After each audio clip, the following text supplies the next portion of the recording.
ખાતે જન્મ લેનાર વીર માંધાતાનો ઇતિહાસ લોકોની નજરમાં ઘણો ઝાંખો થતો જાય છે. આજે મારે તમને વાત કરવી છે વીર માંધાતાની. લોકવાયકા મુજબ અયોધ્યાના રાજા યુવના સૌને કોઈ સંતાન હતું નહીં. પુત્રની પ્રાપ્તિ માટે યુવના સૌ રાજાએ ઋષિ દ્વારા યજ્ઞ કરાવ્યો હતો. યજ્ઞની પ્રસાદી રૂપે મંત્રેલા પાણીથી ભરેલો ઘડો રાત્રિના સમયે રાજાના શયન ખંડમાં મુકાયો અને આ મંત્રેલ પાણી વહેલી સવારે રાણી રૂપમતીને પીવડાવવાનું ઋષિએ જણાવ્યું હતું. રાત્રિના સમયે રાજાને તરસ લાગતા એ પાણી પીવા માટે ઊભા થયા અને ઊંઘમાં મંત્રેલા કડાનું પાણી પી ગયા. સમયાંતરે રાજાનું પેટ ચીરીને બાળકનો જન્મ કરાયો. આ દિવસ મકર સંક્રાંતિ એટલે કે ઉત્તરાયણનો હતો.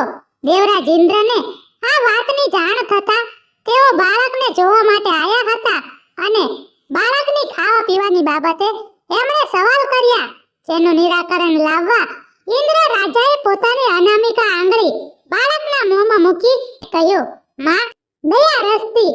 આંગળી ચૂસીને અને ઇન્દ્રદેવની કામ કેનું ગાયનું દૂધ પીને ઉછેર કરાયેલા આ બાળકનું નામ માંધાતા રાખવામાં આવ્યું હતું. ઇન્દ્રએ માંધાતાને કંઠયુદ્ધ કલાનું શિક્ષણ અને તૂટે નહીં એવું અજગાઉ ધનુષ્ય આપ્યું હતું.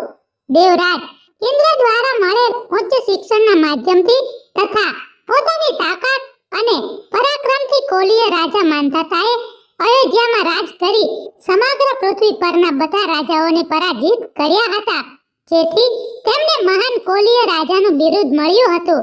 રાજા માંધાતાએ સમગ્ર હિન્દુસ્તાનમાં પથ્થર યુગને મોહેજો-દડો સંસ્કૃતિનો શિસ્તબદ્ધ વિકાસ અને વિસ્તાર કર્યો હતો.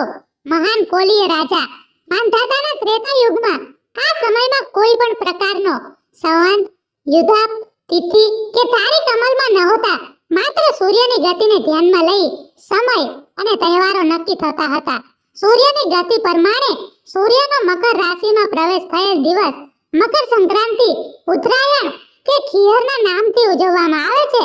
ખરેખર તો આ દિવસ કોળી સમાજના મહાન પૂર્વજ રાજા માંધાતાનો પ્રાગટ્ય દિવસ છે. આ માંધાતાના લગ્ન ચંદ્રવંશી રાજાની દીકરી બિંદુમતી નામે એક કન્યા સાથે થયા હતા.